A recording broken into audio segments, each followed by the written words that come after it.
అనగనగా ఒక అడవిలో ఒక కప్ప హాయిగా జీవిస్తూ ఉండేది.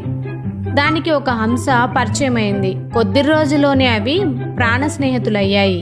ఒకరోజు కప్ప కొనలలో తామరాకుపై తేలుతూ హంస ఒడ్డున నిలబడి మాట్లాడుకుంటూ ఉన్నాయి. ఈలోగా ఎట్నుంచొచ్చాడో ఒక వేటగాడు హంస మీదకు హఠాత్తుగా వల విసిరాడు. వలకు చిక్కిన హంస విలవిలలాడిపోయింది. అది చూసి కప్పకు ఏం చేయాలో తోచలేదు. అప్పుడు వేటగాడ, దయచేసి తనను విడిచిపెట్టు అని ప్రాధేయపడింది కప్ప.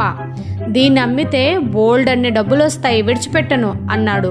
నీకు డబ్బులే కదా కావాలి, ఉండు అని కప్ప వెంటనే నీట మునిగి కొద్దిసేపయ్యాక ముత్యంతో పైకొచ్చింది.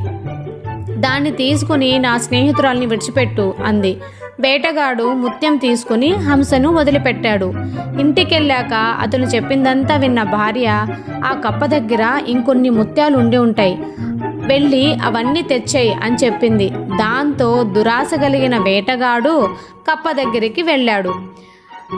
ఏయ్, మర్యాదగా నీ కొనంలో ఉన్న ముత్యాలన్నీ నాకిచ్చేయి, లేకపోతే హంసను తీసుకువెళ్ళిపోతా అని బెదిరించాడు. అది విన్న కప్ప, సరే ఒకసారి నీ చేతిలో ఉన్న ముత్యం ఇస్తావా, అది చూసి అచ్చం అలాంటిదే తీసుకొస్తాను అని అడిగింది. దాంతో వేటగాడు కప్పకు ముత్యం ఇచ్చాడు. కప్ప దాన్ని తీసుకుని పారిపోయింది. పోతూ పోతూ, నా స్నేహితురాలు ఎప్పుడో దాక్కుంది, నీకు మేం దొరకం, అత్యాశతో ఉన్నది కూడా పోగొట్టుకున్నావు, అనుభవించు అని అరిచింది ఆ కప్ప. అది విన్న వేటగాడు, అయ్యో ఎంత పని చేశాను అని బాధపడ్డాడు.